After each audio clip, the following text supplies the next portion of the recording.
عليكم يا أصحابي، عاملين إيه النهاردة؟ يا رب تكونوا بخير. هبدأ معاكم على طول وصفتنا النهاردة. محتاجة دقيق، بودر، فلفل، طماطم، بصل، ولو متاح عندك فلفل أخضر تمام، أنا ما كانش عندي فحطيت الموجود. بيض 5 بيضات، عليهم رشة فلفل أسود ومعلقة خل عشان الزفارة، بطاطستين، كوبايتين لبن بنفس المعيار وكوباية زيت بنفس المعيار، وشبت وكزبرة. البطاطس هنبشرها بشر رفيع جدا، وهنقطع الطماطم والفلفل والبصل تخريط ناعم جدا، وهعمل كل ده وارجع لكم تاني. نفرغ البيض، ده اللبن كوبايتين نفس المعيار. ادي التانية كوباية زيت،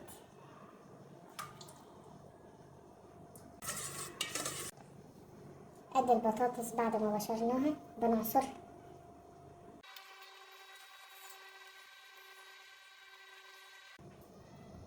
كده يا جماعة، ده انا فرغت البطاطس المبشورة مع البيض ومع اللبن مع الزيت، قلبتهم كلهم في بعضهم.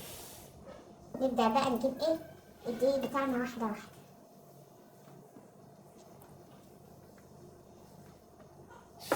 ونقلب.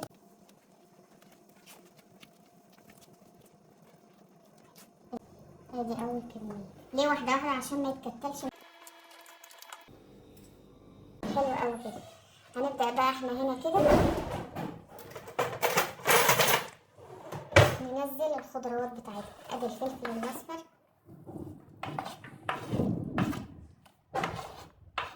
وده الاحمر، وحبيتين طماطم، مكونات من قلب البيت مش مكلفة خالص.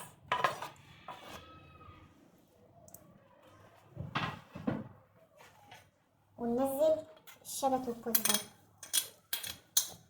لو حابين بالبقدونس تمام. هقلب كله كده. ادي الخليط بعد ما قلبته، احط بقى عليه معلقة كبيرة بودر، شوية فلفل اسود،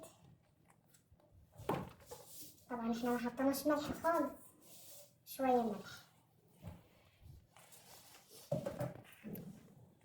نقلبهم تاني في بعض كده. الصينية بتاعتنا بعد ما بطنتها بالسمنة وبالدقيق، الخليط بتاعنا.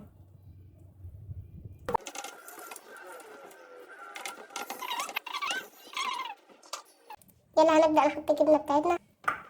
شوية جبنة موزاريلا على الوش، كان عندي جبنة رومي، ممكن تحطي جبنة شيدر، ممكن تحطي، بس اللي كان المتاح عندي آخر حبة جبنة موزاريلا. نزين بها الوش كده وعلى فرن بدرجة حرارة عالية، واشوفكم ان شاء الله بعد ما تطلع. ولو مش متاح جبنة خالص ممكن ما تحطيش، هي كده كده عليها لبن وبيض ووشها هيبقى احمر وزي الفل، يعني المتاح عندك حطيه. وده شكل الصينية بعد ما طلعت من الفرن. احلى صينية فطير بالخضار. هقطعها واوريكم.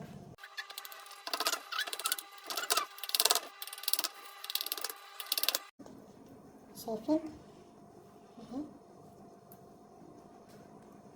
بس خلاص، السلام عليكم ورحمة الله وبركاته.